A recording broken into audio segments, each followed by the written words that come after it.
mantan ibu nih Iya, siapa? mantan istri, Ibu Mantan Yuni. istri, Ibu Yuni. Iya.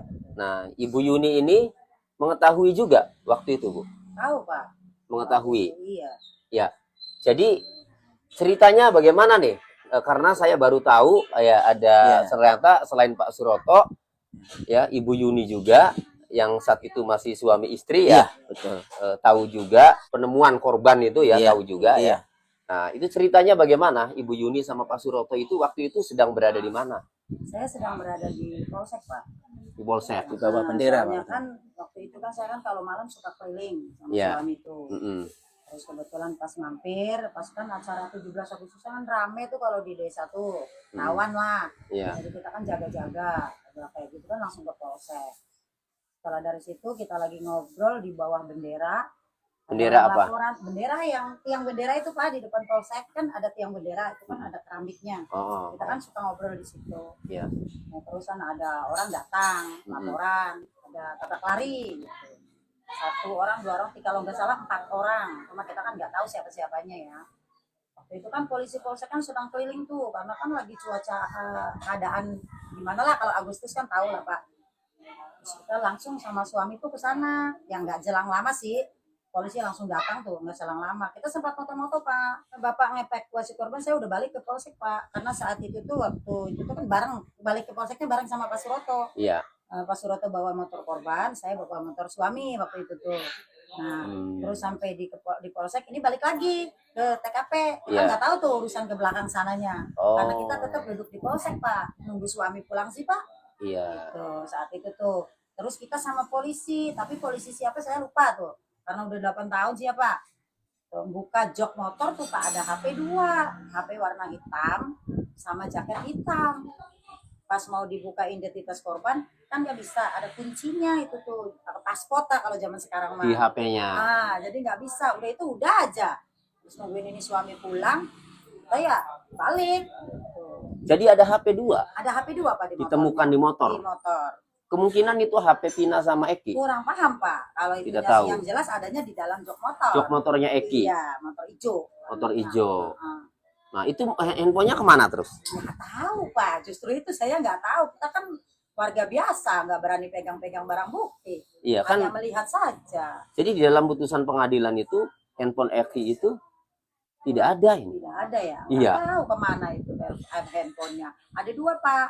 Cuma handphonenya udah agak canggih lah, cuma nggak secanggih sekarang. Saya itu tuh ya udah aja saya balik, kan urusan polisi kan kita nggak ngerti lah kalau kayak gitu-gitu. Oke. Ya. Nah kalau ada yang salah di sini ya nanti Bapak silakan koreksi. Ini putusan pengadilan Pak. Waktu Bapak memberikan keterangan ya. Ini saksi nomor 5 Pak Suroto, benar Pak? Betul. Bahwa awalnya saksi sedang duduk-duduk di Polsek Talun, ya berarti sama ibu ya, waktu itu. Bahwa kemudian ada warga yang melintas di depan Polsek Talun memberitahukan bahwa di flyover Jalan Layang Desa Kecomberan ada kecelakaan. Betul. Jadi saat itu Bapak sama Ibu ya sedang berada di Polsek Talun ya, di depannya itu kemudian ada warga yang ngasih tahu kecelakaan. Bagaimana warga itu Bu memberitahunya? Masuk naik motor sendirian Om, bawa tas. Pak, di situ ada kecelakaan. Tak jawab langsung, bukan Pak Kapolseknya. Pak Kapolsek di depan saya itu, bertiga ya. Di mana dong? Itu di jalan tol Pak. Nah, saya buru-buru sama istri langsung ke sana. Ayo mak ke sana. Nyampe TKP, oh betul itu mak di seberang kanan kan kecelakaannya. Kita kan kalau dari Sumber seberang kiri Om. Iya. Nah itu kita muter balik. Di situ kurang lebih ada 4 atau 5 orang. Darah kayak ada yang moto Pak? Jan? Ada yang moto. Kayaknya Pak Suja juga moto kayaknya. Pak Suja. Iya. Cuma anehnya helmnya tuh utuh Pak. Helmnya utuh? Iya. Waktu itu tuh helmnya utuh. Maksudnya utuh lah, nggak ada cacat gitu. Nggak ada. Kalau kaca depannya utuh Pak, utuh. Benar? Ya tahu udah rusak atau pakai masih nempel di helm itu. Dulu juga nggak fokus ke itu Pak, nggak fokus ke fokusnya ke korban. Motor kok nggak lecet, helm kok nggak rusak, nggak fokus kayak gitu Pak dulu itu. Ya biasanya kecelakaan ya kayak kecelakaan biasa-biasa yang biasa alamin orang pengguna jalan kayak gitu sih. Betul. Oke. Kemudian sementara untuk korban perempuan ya kondisi masih merintih, adu-adu gitu ya di sini, mengenakan rok mini pendek dengan posisi tergeletak telentang dan saksi melihat hidungnya mengeluarkan darah. Betul. Pina ini benar. Iya. Kaki bagian kanan luka parah. Sebelah sini. Iya, sebelah sini Pak. Kanan bener. Kanan, iya kanan. Menganga gitu, Pak. Menganga. Menganga gitu. Luka apa lihat kalau Bapak lihat? Ya kemarin dulu apa dia jatuh, tebakan saya dulu Om. Saya tahunya juga kecelakaan lantas ya. Awalnya juga kecelakaan lantas. Tebakan saya ini jatuh ditabrak dengan mobil atau mobil motor lain. Karena posisi jalan itu kan kenceng-kenceng Om. Situ. Ternyata waktu itu ingat siapa dulu yang terus. Ternyata yang ditolong Pak Mandor, Pak Suroto itu pembunuhan Pak Mandor. Iya Pak, ya saya ngikutin aja.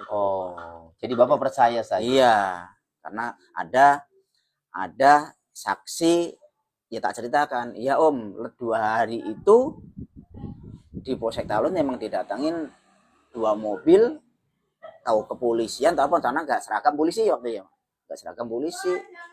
Jadi berapa hari setelah kejadian? Kurang lebih 2 malam 2 harian lah.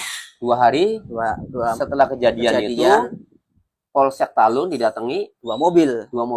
Iya. Oleh yang datang siapa? Polresta Kota. Polres Cirebon Kota. Kota. Jam 2 malam loh Pak. Jam 2 malam? Iya. Terus bawa, ya nggak tahu ya, pokoknya bawa tahanan 2 lah. Gitu. Yang Bapak Ibu lihat apa? Kalau saya lihat cuma bawa anak 2 aja, anak laki-laki 2. Udah, saya kan itu kan kalau BAP kan dimasukin Pak. Kita kan di luar. Nggak tahu kalau itunya mah. Bawa anak laki-laki 2. Iya, ya kalau katanya sih tersangka. Gitu. Tersangka katanya. Iya. Cuma nama-nama nggak disebutkan. Waktu itu sih disebutkan, cuma saya lupa Pak, 8 tahun yang lalu. Waktu itu disebutkan? Iya, sebutkan siapa-siapanya. Bahkan foto-fotonya juga dulu mah ada Pak. Cuma kan HP-nya udah nggak tahu kemana. Udah ganti berapa kali. Nah terus Ibu katanya waktu Pak Suroto ngevakuasi ya, Ibu katanya sempat moto-moto ya? Sebelum Pak, sebelum evakuasi saya kan datang sama suami lah waktu itu ya. Iya, dipoto. Sempat moto-moto banyak Pak, masih beneran. tergeletak itu dipoto. Cuma kan memori rusak, HP-nya ganti. Terusan kan kita takut sama orang-orang kayak gitu tuh. Jadi sebelum dievakuasi sama Pak Suroto, Ibu sudah sempat moto. Udah foto. Bahkan banyak polisi juga. Di rumah sini juga tuh lihat. Cuma nggak ada Pak, 1 HP-nya juga udah ganti, memorinya juga udah rusak. Terus kan waktu itu kan 1 minggu setelah itunya ya, pas ini udah sidang, saya buang Pak. Takut kan nggak nyangka kalau kayak begini Pak. Kalau tahu dibuang fotonya, dihapus. Iya, dihapus maksudnya. Dihapus. Nah, saksi tidak menemukan adanya identitas diri pada kedua korban, ya Bapak Suroto nih ya. Dan hanya menemukan 1 buah HP yang masih tersimpan di saku celana sebelah kanan korban laki-laki, yang kemudian saksi serahkan kepada saksi Suja. Betul. Nah, ini benar Pak? Betul. Bapak menemukan handphone di celana sebelah kanan Eki. Benar? Betul. Tak kasih Om Suja, teman Om Suja. Dikasih Pak Om Suja. Iya. Pak Suja, polisi. Iya, polisi. Mungkin Pak Sujanya masukin ke jok motor itu mungkin ya. Nah, terus itu Pak, di persidangan ini kan tidak ada nih handphonenya Eki nih Pak. Nah, iya, kemana? Masalah kesananya saya juga nggak tahu. Nggak tahu Pak. Nggak tahu. Tapi Bapak serahkan ke Suja. Ke Suja. Pak Suja kemudian tahu nggak? Kasih ke siapa nggak tahu. Nggak tahu. Jadi ada handphone Eki sebenarnya ya? Ada ya? Ada di celana itu. Di celananya iya, Eki Bapak temukan itu. Iya. itu. Nah, kalau handphonenya Pinanya Bapak temukan nggak? Enggak. Kayaknya sih yang handphonenya itu yang di dalam jok itu kali Pak. Kan ada 2. Oh, ada 2. Kalau Ibu melihat handphone itu ada 2 di jok. Kayaknya mungkin Pak Suja masukin ke jok mungkin. Ya. Karena kan kita nggak tahu dari sananya kan nggak begitu merhatikan yang kayak gitu-gitu. Ya, tapi kalau Ibu melihat handphone ada 2 di jok itu di gimana? Polsek, Pak. Oh, di Polsek. Dibuka Pak. Karena kan mencari identitasnya korban. Ini anak siapa, orang mana kan kayak gitu. HP-nya dikunci Om. HP-nya kan, tapi HP-nya itu ada pasportnya Pak, nggak bisa dibuka, ada HP 2 tuh. Ya udah aja, sudah selesai ketemu, ada HP 2, ada jaket hitam 1 di dalam jok tuh Pak. Ya udah aja Ibu sih, orang namanya urusan polisi kan, kita kan nggak megang-megang, hanya tahu saja. Ya. Dulu kejadian pas aku lihat paginya itu di trotoar jalan itu ada garitan panjang. Berarti kedua korban ini kenceng naik motornya, aku bilang gitu. Tapi kok saya menilai hati kecil saya sendiri Om ya, hati kecil saya sendiri kok, apakah benar ini pembunuhan gitu loh, apakah benar ini pembunuhan. Jadi gimana ya, Susah sih kalau iya, Iya. jadi nggak bisa ngomong lah Om. Tuh dulu bertentangan ya, Iya. sama Om ya. Saya hati kecil saya itu melas Om, kasihan ya Allah, mudah-mudahan PK-nya dikabulkan, 7 terpidana ini cepatlah keluar, cepat selesailah perkara ini, aku bilang itu. Dengar lagi 7 terpidana ini ditolak tuh, ya Allah. Makanya aku buru-buru ngebel Om tuh, Om tolonglah gimana caranya Om, ayo kita ketemuan, ayo kita ngobrol, gimana caranya untuk meringankan atau syukur-syukur bisa mengabulkan, diulang lagi atau PK-nya atau apanya gitulah Om. Jadi hati kecil saya itu kasihan Om, bener, kasihan pisan bener. Gini Om, setahu saya ya, saya udah kasihan, udah yang saya katakan waktu di BAP ya, di BAP di Polres ya, saya asal ngikutin, asal iya aja Pak. Waktu itu dulu yang BAP saya juga siapa, asal iya Pak Mandor, ini udah pembunuhan, iya.